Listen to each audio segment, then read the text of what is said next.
Hey, Vicky. Hi. How was your week? My week. It rained. Okay. Went to church on Sunday, so we started the week good. Okay. With God, of course, you know. What was the highlight of your week? Like something that happened that you're like, There really wasn't much that happened. For real. You always shock me with your highlights. I was like, okay. I'm literally trying to think like what happened in my week. Did I call you about any? I don't know. Was there anything? You didn't. You didn't call me about anything. That's So, good. yeah, that's nothing. You know I'm alive. So.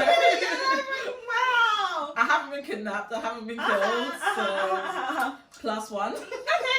Okay. We're here, happy, healthy. Yes, exactly. Okay. Give thanks to God. Yeah. Oh, I prayed this week. I joined the Hallelujah Challenge. Why did you encourage me? The funny thing is that I've been joining the Hallelujah Challenge, but this week I was just like feeling. I didn't join this week. So I didn't know. Prayed, yes, so I've been praying this week. Okay. Finally. It's been a while, but you know, I'm in my spiritual phase now. So good. Love it for you. No, we're growing slowly by slowly. I don't order the Bible. Honestly, good. Like, how many young people have Bibles these days? Like everyone. I'm not going to tell you because it's too small.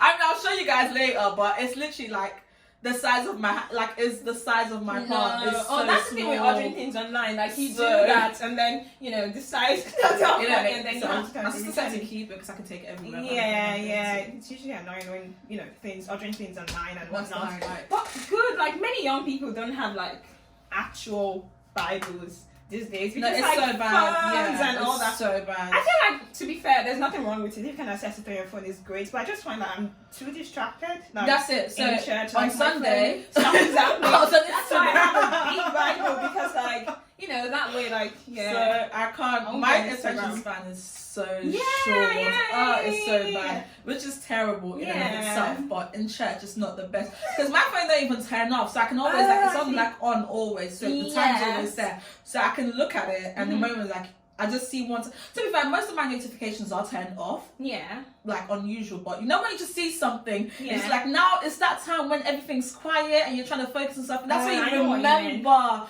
like this thing I'm supposed to check. Yeah, or there's someone you know. Like honestly, it's those little things when you're on your phone, and then I'm like, you just gravitate towards Instagram. And for me, it's Instagram. Like that's the only reason why I don't have TikTok because my Instagram just No, TikTok is so bad.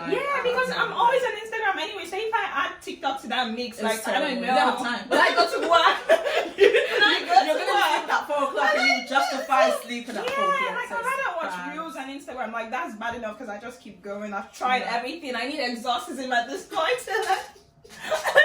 So hey guys, welcome back to my YouTube channel. It's your girl Bola Abioye, and today I'm with the beautiful Victoria. I'm finally here. She thinks I didn't want her to get on my channel, like I didn't want to bring her on my channel. But I've actually been looking to bring her on my channel, but she's just been in London, so I'm actually happy to have her here now. So I'm finally here with me. I'm actually very happy Victoria is back to the city. And you can tell today we're going to have a fun conversation. I know. However, the highlight of my week. Yes. Because we talked about your week. What's happening in your week? Let me know. So I think I should actually call this a low light.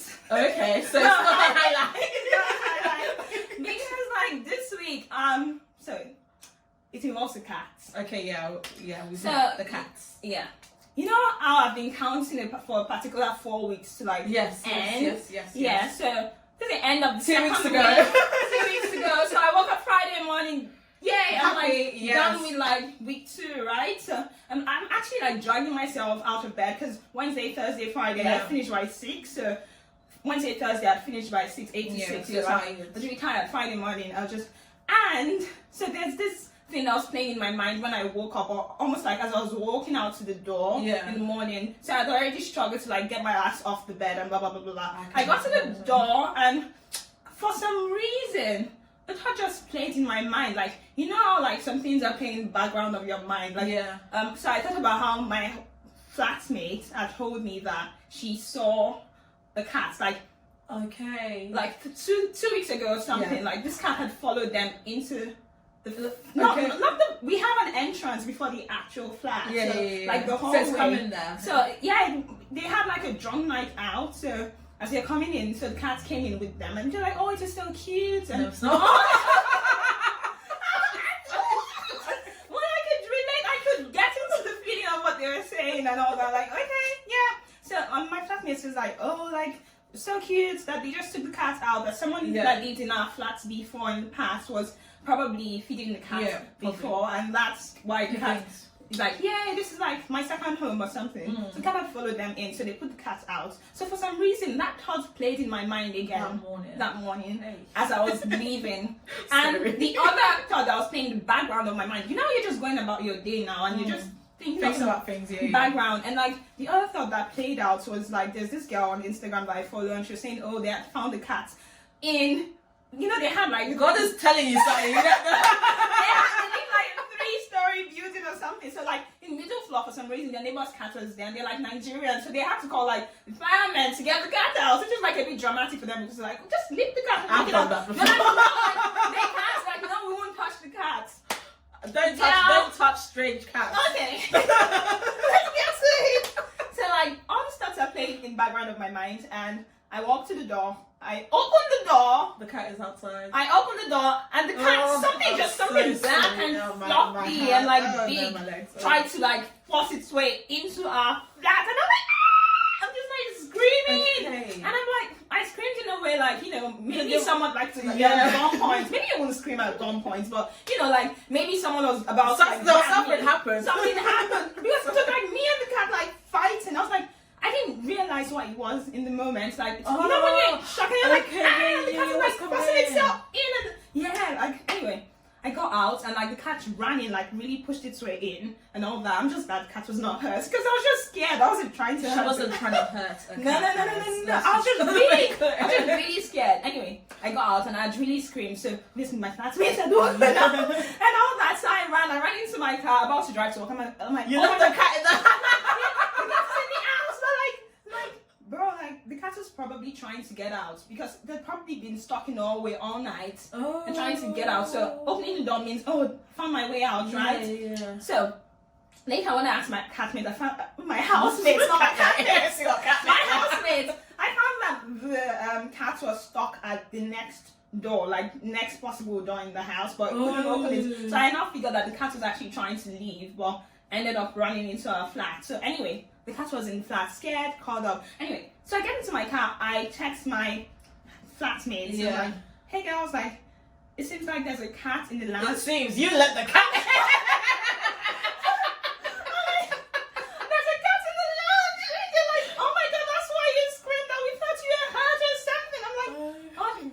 In the lounge, like I just screamed because I was shocked. I couldn't explain the whole thing, but I'm sure they're like, this girl is crazy or something.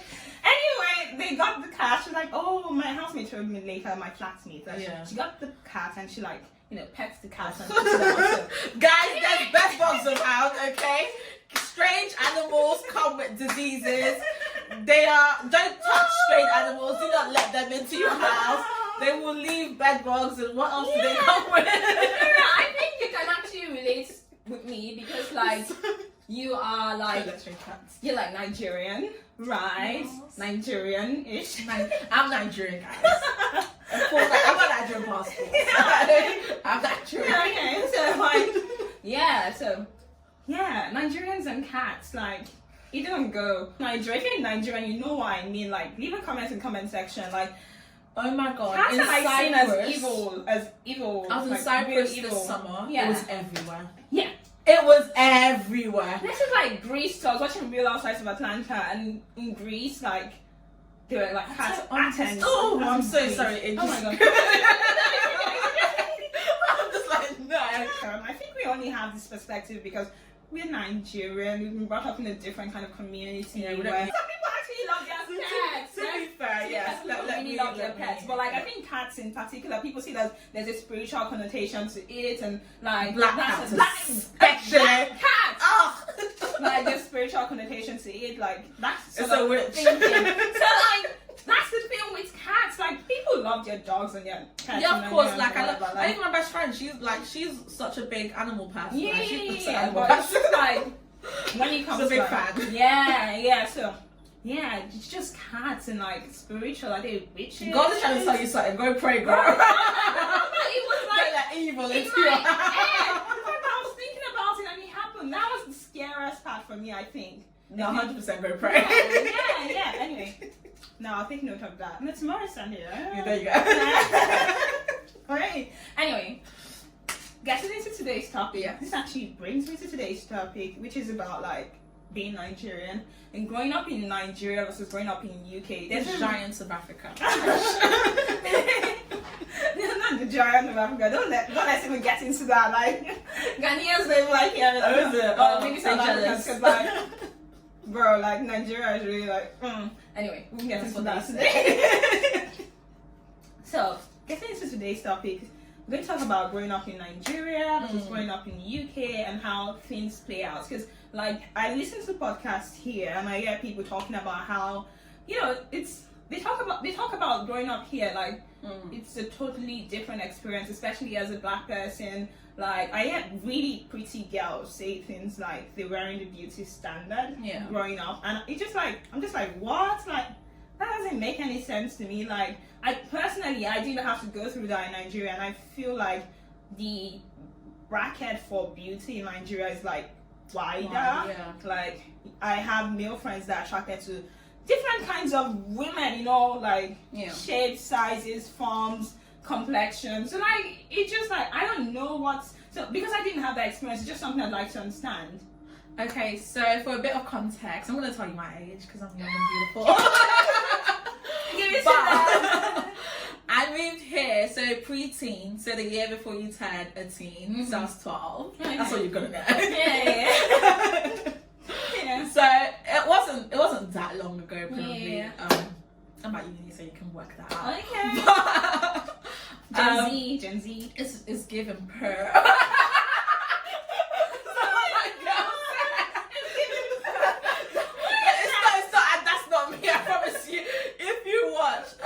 Big Brother Nigeria, you know that girl, the one that won? Yeah, that's what she said. Gen Z body. Technically, I'm Gen Z, even though some people don't agree. But I'm actually Gen Z. Like 90s, bro. Like some people don't agree. They're like, no, you know, one of us. I'm like, okay, fine. You don't. If 97 Kylie's Gen Z, isn't she? Yeah, kind of me. They're like age mates, so she's like a few months older than me. Oh my god, she's a baby. Yeah. It's okay. Don't think about it. That's the pressure, mate. Everything's gone wrong, but it's not. Anyway, fine. But no, so I moved here so preteen. So I had my childhood in Nigeria, which I think made such a big difference. I think when you come from a community where everyone around you is of a certain skin tone, you don't really have those complexity. I think you tend to think of something a little bit different, like what you not look like as such, but maybe perhaps your shape, your family you come from, those things, like, I don't know, maybe the tribe you're from, they play a much bigger role as opposed to even the church you go to, whether you're Christian, whether you're Muslim. So I grew up in Lagos, and where I grew up, it was Lagos, but everywhere around me was so multicultural. Like, I didn't have one dominant ethnic group around, so there was like Yoruba, and I come from a multi-tribe family as well.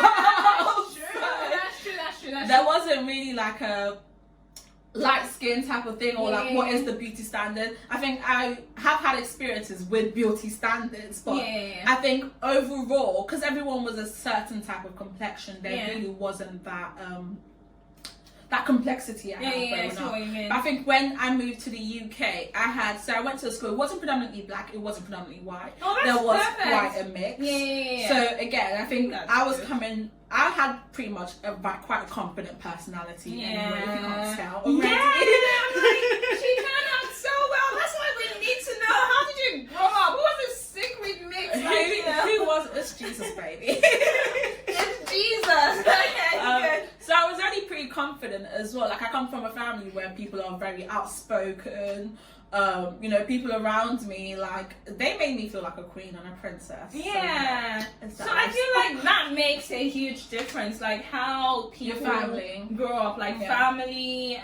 But the thing about it is, I feel like for you had family because you moved from Nigeria and you already had community, and I guess most formative parts of your life before you got to, like, they already like helped build me a little bit more. Yeah. But I'm just wondering, have you heard anything from like friends that had like a different experience? Maybe, they moved here when they were 5, or they were born here and then in school or something like that has sort of like impacted them. I think when you first move here, I think one of the big things I noticed, so you probably can't tell now with my accent, or maybe you can, because I think it changes a little bit, but I think when you come in and you speak a certain type of way, and I don't think being African is so celebrated now, and I love being African, I love being Nigerian, but I think at that time it was just being slightly acceptable, even though it's so derogatory, but literally people would say fresh off the boat to me, but it wasn't like a totally rude comment. Sometimes it was more in terms of playfulness. Sometimes I took offense to it, sometimes I didn't, but I don't think, again, everyone was so young, and young people are so wicked sometimes. But because you have that confidence, so like it wasn't like getting to you as much, whereas someone that did not have that community, or maybe they grew up in a place where everyone else looked different to them. And I think as well, because my little sister, so I have a little sister, we both moved at the same time, she's a little bit younger than me. I think the people around you, so when I moved and I sort of started school, I had like 5 other people that just moved from different countries. So and they're still my friends to this day, like my really, really close friends. So that helped so much, like I wasn't going through it alone or by myself, and those girls were so confident and so pretty as well, so it helped, because we were like, I think if you try to say anything, it's just, I think especially with my other there was just such a connection there. Just like I kind of know, like I'm still pretty, like, so you really can't say I'm not, like, and then maybe it was just the confidence, also just having those girls around me. I know, like my sister, for example, she was the only one in her year. Like, she was in primary school, she was the only one there that had come from Nigeria. She was the only one going through it. So I think that made such a big difference for her. And she's not as, like, so outspoken like I am, or maybe not as, like, not confident, but she was not as, like, she hasn't got, like, a big friendship group like I have, or things like that. Not that I have anyway. Because you and your friends, you sort of had something to bond over, and then create, like, a friendship over. Oh, I see. So that made such a big difference. Yeah, I guess everyone's situation then is different. It's not like, a one-size-fits-all situation. Exactly. When I hear people say those things on podcasts, especially talking about beauty standards and all that, and how when they're younger they weren't, it just, like, for me, it's just like, oh my god, so everyone that grew up here, is it the same thing for them? It's quite interesting to hear, like, from what you're saying, like, I think it makes such a big, different people. Because like, if you came to London is so multicultural. Like, my church was in Peckham, everywhere around me was Nigeria.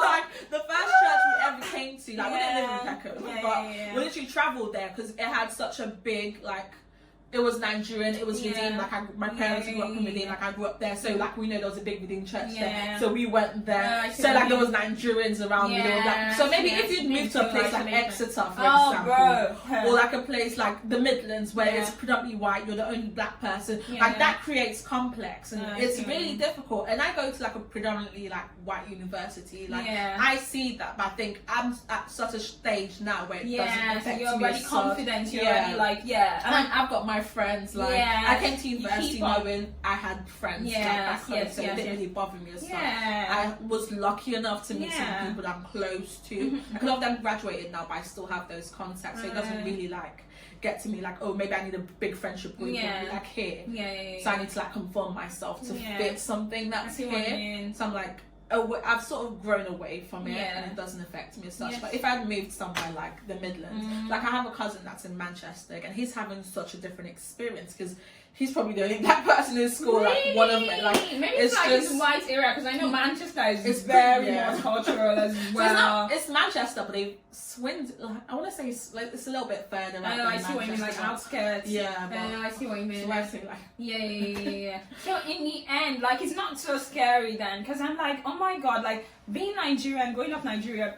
Since you moved here when you were 12, I assume like we really had very similar experiences growing up, like being in that community. People being, so surprised. Like, like it just like gives you this pride. I think it's because Nigeria is really hard. So if you can function well in certain systems, there's just this confidence, this pride that you have, and like, you just know like you're it. So like if you move somewhere else, like it's not such a problem because it's already formed, like you already have a good sense of identity. like background. So, exactly. Exactly. So the parents that are looking to like move here with their kids, like for me, I'm always like really been bothered because of all these things I hear. Like being Nigerian, growing up confident, I'm always so bothered about those kind of things. Like, oh my god, hope my kids will not suffer this. But it's so nice to hear your experience. I think now it's so different. Yeah. Though. Like now we have people like from like the amount of Nigerians that come to UK like the last Yeah, year. So in the end, it's just making sure your kids have that community. There's a community around them. That's all that matters. I'll make my kids will grow up around my parents, for example. Oh yeah. Because that's how I grew up. Like I grew up with my grandparents around. Like, we had such a big family. Like when I was growing up, like my aunties, my uncles, like I had so many. Like if you're Nigerian, you probably can relate to that. You have so many family around you. Yeah. I think come around. in the UK it's slightly different. Like we've sort of lost that maybe family, but we have church now, so that is like family. Yeah. So in the end, it's like building that community around your kids. Exactly. That's all so they know where they come from as well. Yes, that's going to make a huge difference and like build your confidence and give them that great sense of identity and taste of home. Yeah, they don't have to speak the language. I don't speak any Nigerian language. I think that's one of my favorite questions to ask, and I'm like, I already know the answer. When I make friends that grew up here, I go, do you speak Yoruba? No, especially Yoruba. Sadly. Do you speak Igbo? Because like your mom is Igbo, your dad's Yoruba. Like, do you speak Yoruba? I know the answer. I'm just saying it to like. Yeah, I know. So sadly, I said I grew up in a community, so it was so multicultural. Like I had one Yoruba neighbor. Yeah. Everyone else was like South Nigeria, like Benin, Edo, like from every, and they all speak different languages around there anyway. Like we had like Igbo, like maybe Igbo, Yoruba here, around here was like South. Like there wasn't really one predominant like language around us, so we all spoke English at home. Yeah. My parents come from different parts of Nigeria. Yeah. They don't understand each other like that. My mom tries with her Yoruba, but just speak English. We just speak English at home. Yeah. So like, I was lucky enough that my mom's younger sister did live with us for a bit, so they would speak Igbo, and I actually have a very funny story about this. So my mom's younger sister and apparently my mom's brother, they were talking about my mom. I'm sure they probably said some things about her, but you know when you're just gossiping about somebody, so I get it. And I was young, so I must have been like 3, 4, 5. I don't know the exact age, but I was pretty young. They didn't think I understood or I knew what was going on clearly. But when my mom got back home from work, I then went to my mom and I told her, this is what they've been saying about you.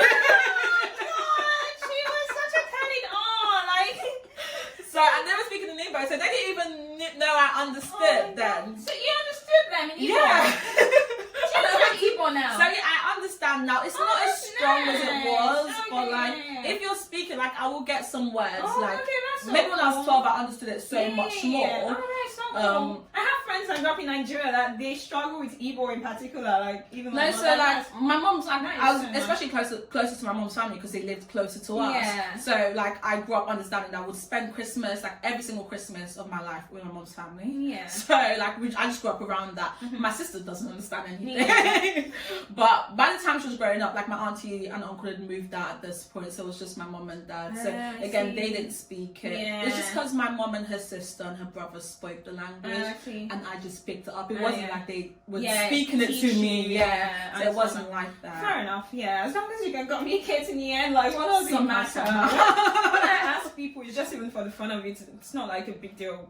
Doesn't matter. I don't have a complex about it. No, it doesn't matter. It just hurts me sometimes because I'm not trying to hear gossip on the bus or something and they speak Yoruba. I just know that this is so good.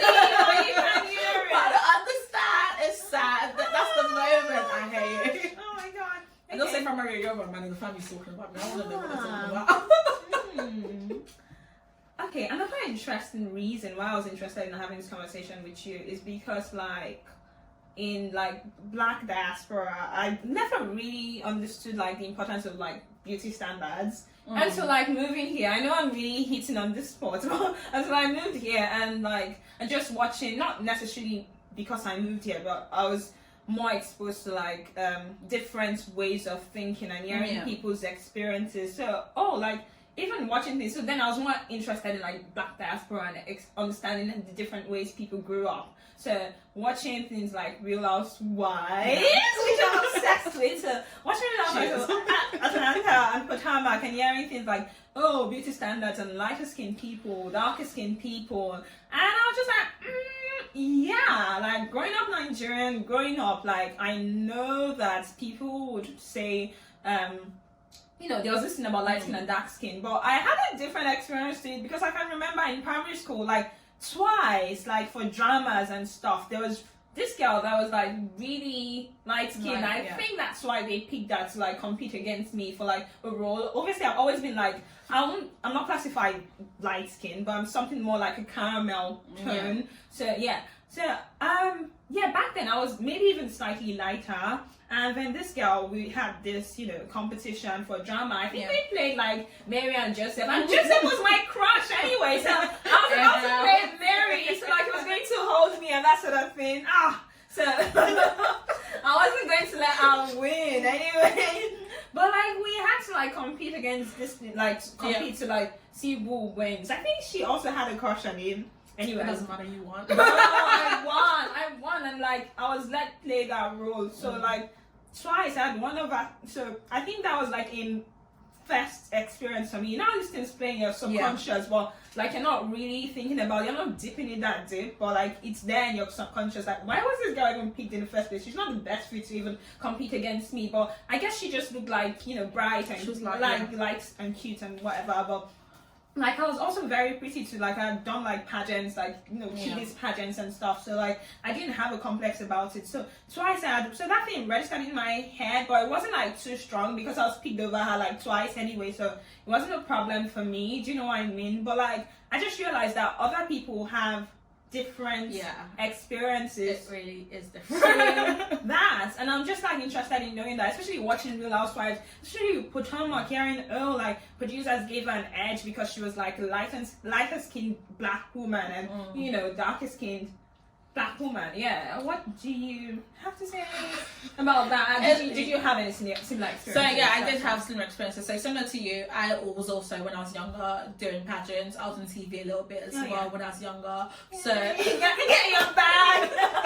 Get your bag. Okay. So I did grow up like knowing I was pretty, or at least cute. Like I was literally like, in church, I was like one of the oldest young people there. So like when there was anything, it would be like, oh, Victoria, like Vicky's the one that should do it. Like most things like that. And like again, doing pageants, doing like I knew to a certain extent like I was pretty. But I think one thing like that stood out to me. So one of the pageants I was involved in, I was in primary 3 at this point. And I remember this, I said like yesterday, like it's so in my head how this somehow it's affected me till now, but I'm okay with it. And also just a little bit of context as well. So I'm dark skinned, I know that, but if you've met my family, they are quite light skinned. So my mom's Igbo, so if you think of a light skinned Igbo woman, that's my mom. My mom's sister is very light skinned as well. Like my cousins, like they're quite light skinned. My little sister, she has gone a bit darker now, but when she was younger,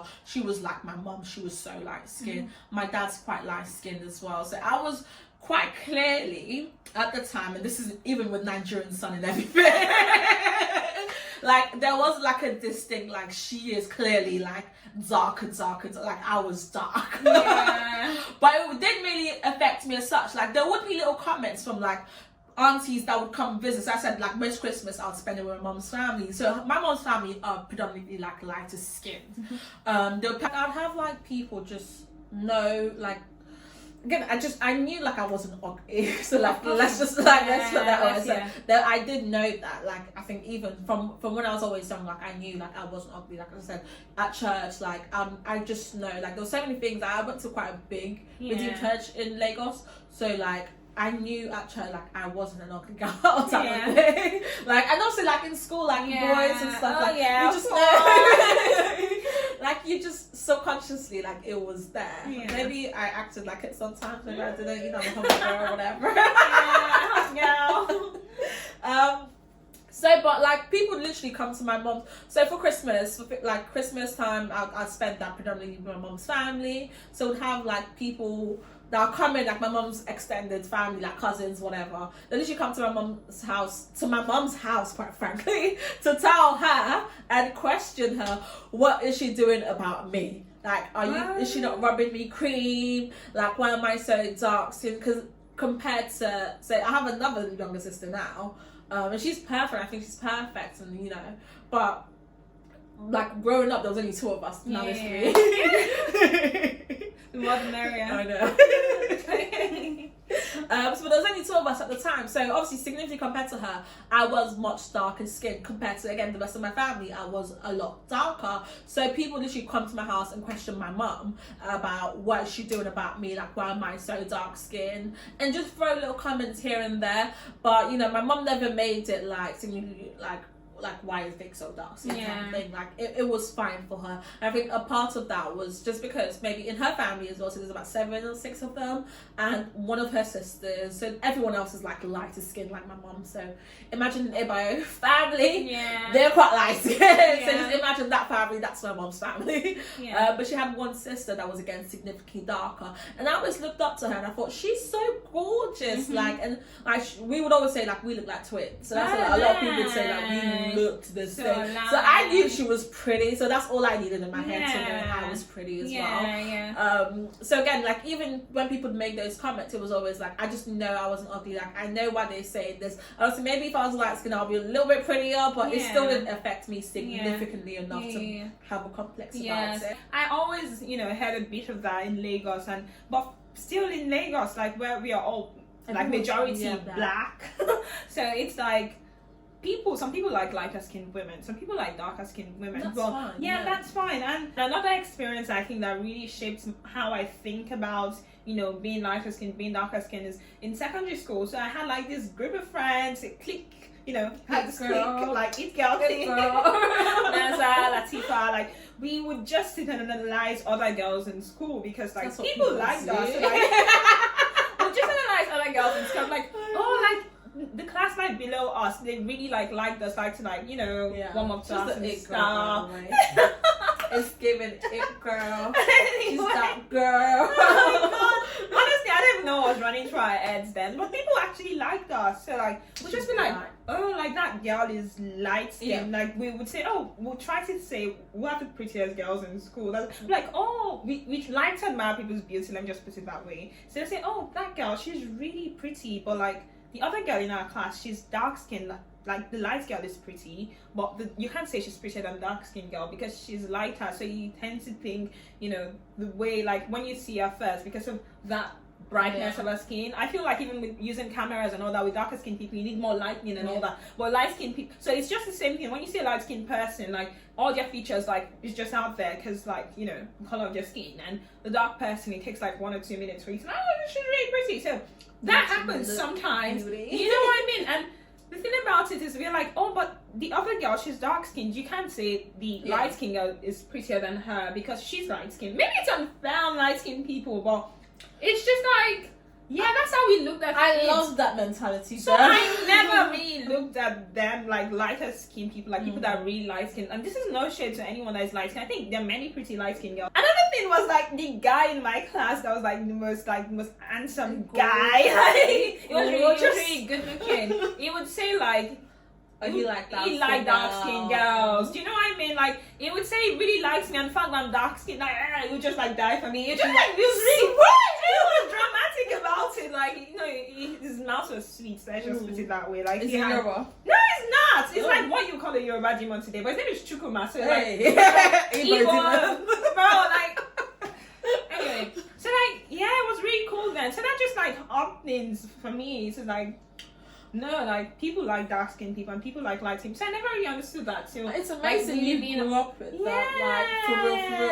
Yeah. But I think it's so different living in the not so predominantly like black community.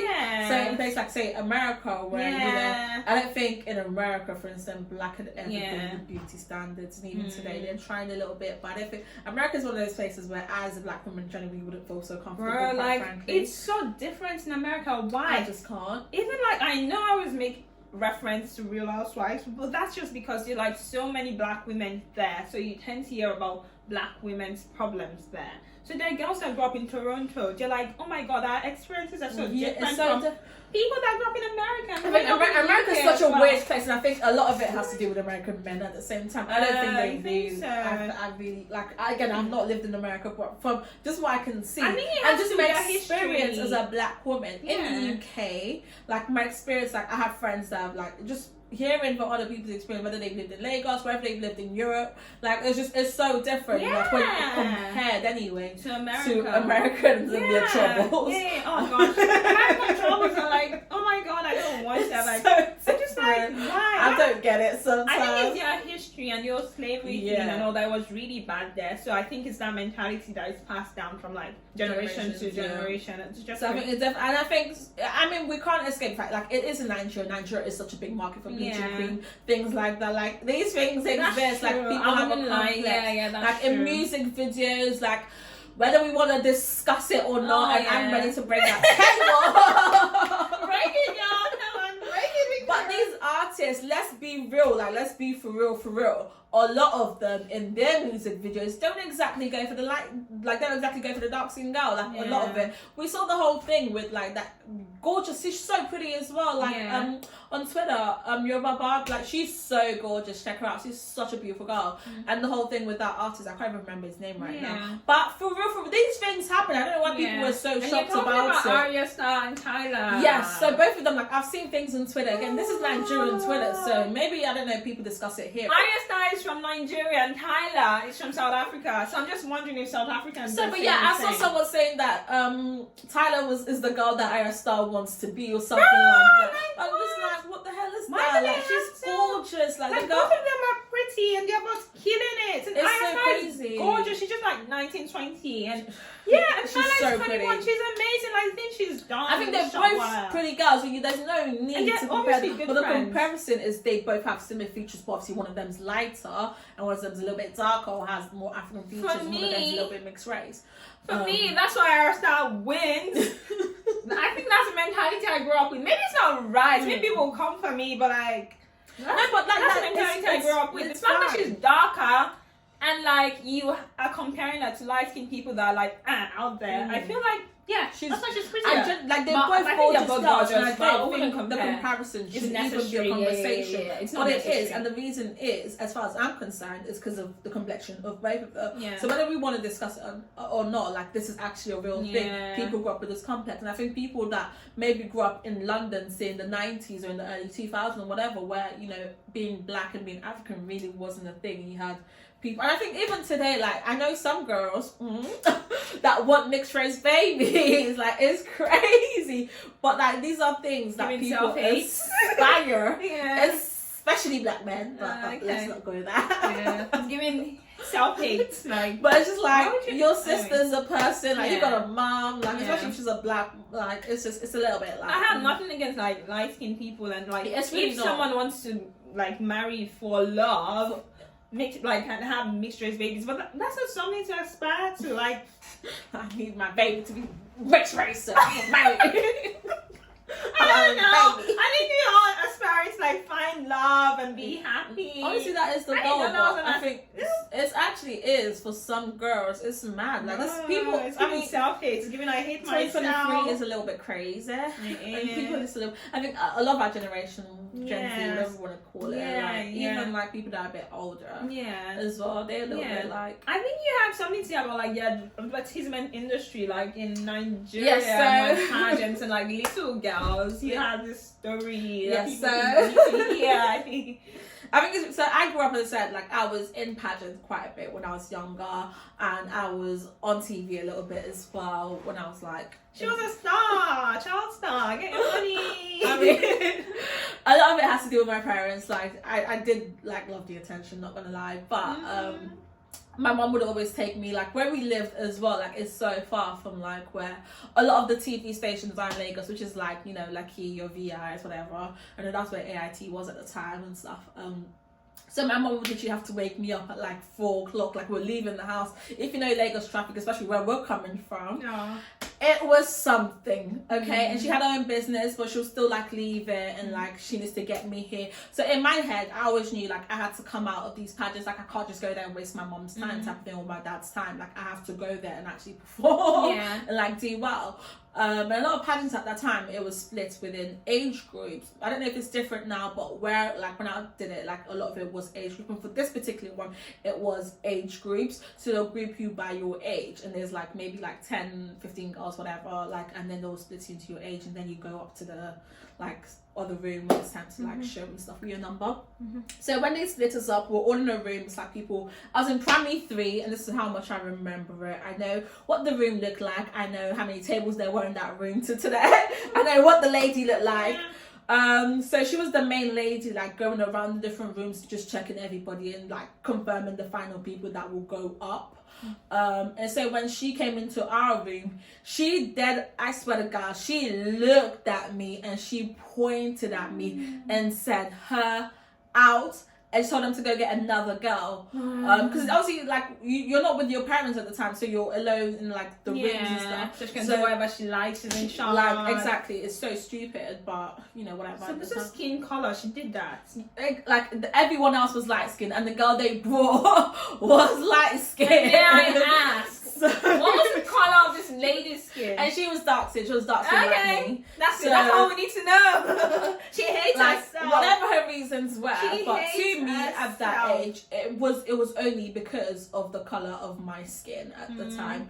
And I don't like. I said like it really like I remember it as an experience just because of how horrible it was. And at that time, like I was so disappointed that I didn't get to like actually go on. Like there was never like I didn't even get the chance to like compete. Like, even if I'd lost or whatever, like it's fine, but at least I got the chance to do it. But I was never given the chance, and I think that's why I remember it so much, and just how like traumatic it was. Like it really is quite traumatic because she legit pointed at me in the middle of the room and said, "Her out, go and bring this other girl." And the other girl came, and she was obviously lighter skin, and you just look around, and you look around and you can tell, like, you know. I think after that I genuinely lost like interest for like pageants at the time, which is so sad. And you know, it was maybe it's meant to be, maybe it wasn't, like but at the time it was so traumatic for me. But I went away from that not exactly hating myself, and I think being from the family that I was in, like having my auntie and people to look up to, and also having other things and other interests I had as well, which like I was in TV at the same time, so it was kind of hard to manage a lot of times. So and like they loved me, like I was quite a confident girl. In many ways. I Charlie on TV. So, like and it shows. It shows. She's a natural, isn't she? So I knew at the time anyway that, you know, I wasn't ugly. Like it was never like a thing where it made me like, you know, hide or whatever. Like it never happened. And just because I had all those other influences, and again when I even came here, like my friends, like a lot of them had recently moved from like Africa or like wherever, like my other friends from the Philippines, like. And these were like my closest friends, like my best friends. So in the end, like community still boils down to community. It really as long as you have a community that supports you, that reminds you of your identity. And I was who lucky you are, to have that. Like, not everyone's blessed with that. Like my little sister wasn't, like she came in primary 5 and she was the only girl. That even the only individual that had come to the school anyway. That was maybe not the school, but anyway within her year and the year above, which they'd mix them quite a bit. She was the only one that had moved from another country. She'd moved from Nigeria. So people would like throw comments from like, you know, fresh off the boat, whatever. Whether it was malicious, whether it wasn't, but these are childish things that kids did that can affect people. And maybe if she was a bit lighter skin, a lot of it probably wouldn't have happened. Or maybe if she was from a different country that wasn't Africa or like, you know, Nigeria or whatever, like maybe these things wouldn't have happened, but they did happen. I think it boils down a lot to people's opinion of themselves. Yes, in the end, that's the thing I was going to say. Like, community is going to help you strengthen the identity and your opinion of yourself, and in the end, the way you project yourself out in the world, apart from America, because in America you project yourself nicely. From what I've seen, you still be treated like shit. So I don't know about. Anyway, I've not been to America, so fingers crossed. Bye. I feel like the way you project yourself out in the world, if you have that confidence that stems from your community, then it doesn't affect like the way you project yourself out. 100%. You don't show up like with your heads down. You show up confident, and then people just accept that. I'm like, oh, she's confident. Yeah, she's so they let you like and if you and sometimes beauty's not always on the outside. honestly, like, when you're confident, I think it just takes that beauty to the next level because someone can be very pretty, but they don't really realize that, and that really shows. And so they're not perceived as pretty, whereas people that just have that confidence and may not exactly be everything that is the beauty standard, even like face wise, they're not like what people and beauty want. Standards change as well. Like now I know like BBL used to be a thing, but BBL's fading off a little bit. Like now we have the gastric sleeve or whatever's the world is just Botox is not a thing right honestly, now. just be yourself because like it's crazy. And there's even a research that says Gen Z is not picking partners just based off physical appearance compared to their appearance. Like do you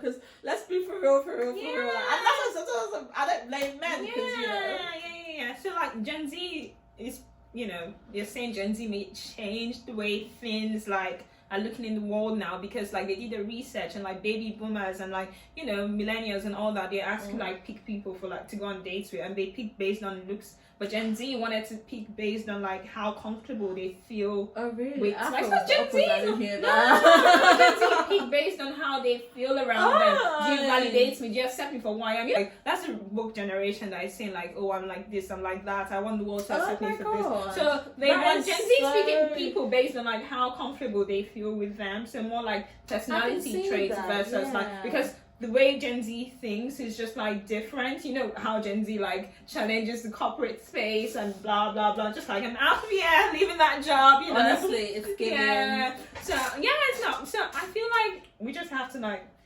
not play into beauty standards, or 100%. Like you just end up cheating yourself because like and I don't know, you go through like being sad. Whoever's watching this, like, gorgeous, as long as you're staying happy, staying healthy, and just do your best. It doesn't mean to let go of yourself, obviously, but like just like do your best.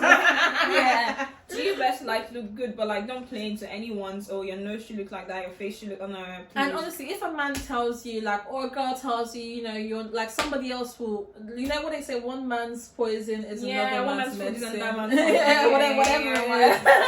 You get the gist.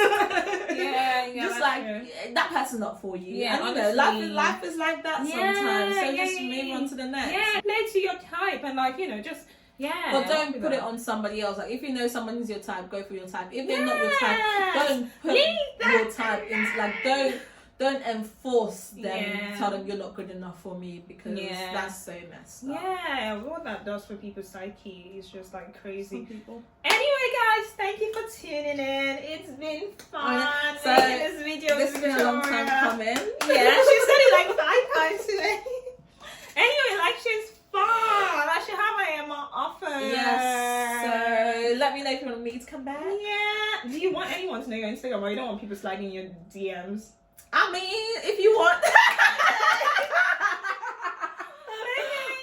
You can if you want to. I don't promise to respond. Okay. That's gold.